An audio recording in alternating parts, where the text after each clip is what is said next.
Hey church, it's good to be back with you guys again. Let me give you another update. Things are changing rapidly. Actually, it started to slow down for us a little bit, but who knows what tomorrow might bring. Again, according to the California Health and Safety Code 120295, we've had to make some changes. Let me address the changes of the Calvary Chapel Academy first.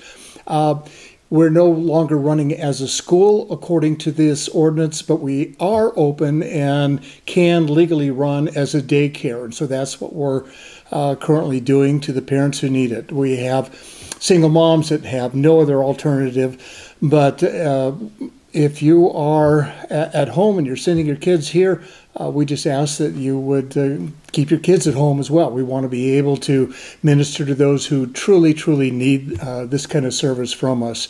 I also want to let you know that we're caring for your children while they're here. We can tutor them. We can't do regular school-type teaching, grades, and that sort of thing, but we can help them along with their reading and their math and a variety of things in that way. Each classroom is sanitized both before and after the students come to the daycare facility and after they leave it. So let me address now the church procedure. Major change that for us, we felt like it was time to shut down some of the extra ministries that are going on. So all of our home Bible studies are going to be postponed for a little while. Young at Heart, our seniors, meet on Thursdays. We're going to postpone that for a while as well. We're even going to dip down into our Acts 29 group. That's our young adults. And so we're postponing actually all the extra ministries that are going on with the exception of one step. And it's important that we're there for that group. And so we're going to remain there and still comply with the rules and regulations that we're given. So the campus will be open for people who want to come on Wednesday night and Sunday morning. We want you to realize we are streaming these services, and so you do not need to come to be able to participate. As a matter of fact, we're streaming them from one classroom and then to another classroom, and so when you arrive, you might be asked to go to a classroom. When that classroom gets to the size of 10 people occupying it, that classroom is closed, and we'll open another one. We have the capacity to be able to serve quite a few people, but we're not anticipating, nor are we encouraging you to come down. We are encouraging you to tune in and to be a part of your church family. Ingress and egress of each facility is going to be different. For example, if you come down tonight, there's going to be some people that can come in through the foyer into the fellowship hall. Others can come straight into the fellowship hall from another direction. That would be the ingress and egress, because one of the rooms is the foyer, another is the fellowship hall, and so on. So that's the way we're going to do all of this when you arrive here. So in compliance with all these rules of the Health and Safety Code, we are totally in tune with all that, and we understand and want to participate.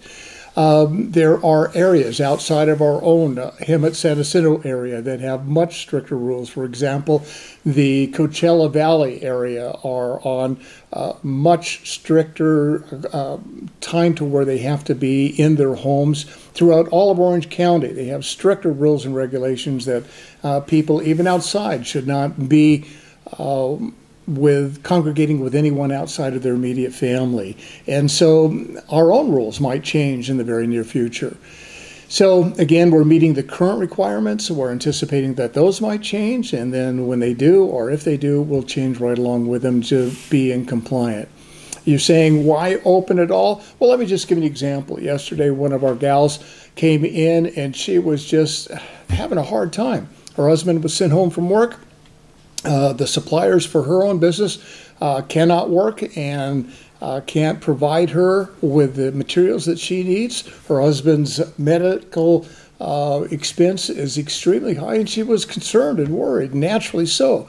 And so my wife, Susie, was able to pray with her and to assure that we're continuing to be there for them I had another couple come in late in the afternoon. It was a scheduled appointment. The younger couple, they just desperately needed some time to work on their marriage, and so marriage counseling.